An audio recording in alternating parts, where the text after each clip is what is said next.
Sir, હું આપણા દર્શકો માટે જાણવા માંગીશ કે એક સ્ટેજ આવી ગયું કે સર્જરી તમે કરવાનું નક્કી થાય છે, પેશન્ટ પણ હકારાત્મક અભિપ્રાય આપે છે, તો સર્જરીના પણ કોઈ પ્રકાર છે, અલગ અલગ પ્રકારની?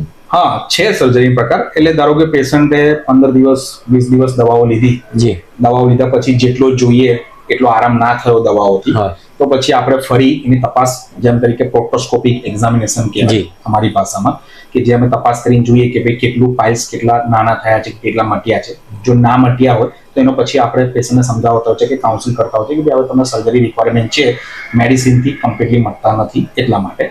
હવે સર્જરીમાં છે ને નોર્મલી અત્યાર સુધી જ્યાં સુધી શોધાયું છે પાઇલ્સની સર્જરી માટે, અત્યાર સુધી મિની 3 પ્રકાર શોધાયા છે સર્જરી માટેના. જે આજથી 10-15 વર્ષ પહેલા જે બધા ડોક્ટરો જે કરતા હતા, જેને કહેવાય ઓપન સર્જરી, જેને આપણે કહીએ ટાંકાવાળી સર્જરી, જેને આપણે કહીએ ચીરાવાળી સર્જરી.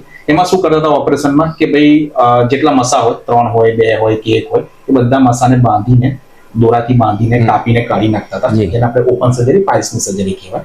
છેલ્લા 5 વર્ષથી સ્ટેપલર સર્જરી, જેને આપણે ગુજરાતીમાં સ્ટેપલર ગન સર્જરી કહીએ છીએ, જેને અમારી ભાષામાં લોકો MIPS સર્જરી કહે છે, બરાબર છે. એ સર્જરીમાં એવું છે કે બહાર કોઈ ટાંકા કે કોઈ ચીરો કે કશું નથી આવતું, એક સ્ટેપલર જેવું ગન આવે છે. જે ગન તમારે અંદર લેટ્રિન કરવાના જગ્યાના ભાગમાં એન્ટર કરવામાં આવે અને ત્યાં ગન ફાયર કરવામાં આવે તો જે બધા મસા કે પાઇલ્સ જે હોય એ બધા કપાઈને બહાર આવી જાય છે. જે અત્યાર સુધી છેલ્લા લાસ્ટ 5 યર્સમાં લેટેસ્ટ ટેકનોલોજી હતી. અને છેલ્લા 1-2 વર્ષથી અત્યારે જે નવી ટેકનોલોજી આવી છે, જે હું કરું છું વધારે પડતો, હવે લેટેસ્ટ ટેકનોલોજી પર આવ્યા છે, જેને કહેવાય આપણે લેઝર સર્જરી.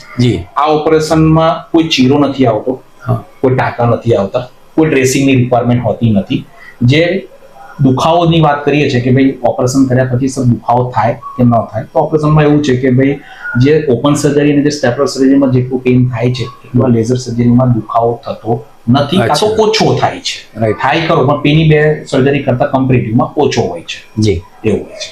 અને આ 3 પ્રકારના ઓપરેશનો નોર્મલી એ રીતે થતા હોય છે કે જેમાં CC વાળા ડોક્ટર, જેને આપણે કહીએ એનેસ્થેટિક વાળા ડોક્ટર કહેવાય, કે જે કમરમાં ઇન્જેક્શન મારીને આપણો અડધો પોર્શન બેરો કરવામાં આવે અને પછી તમારી સર્જરી કોઈ પણ જગ્યાએ કરાવો તો આ જ રીતે થતું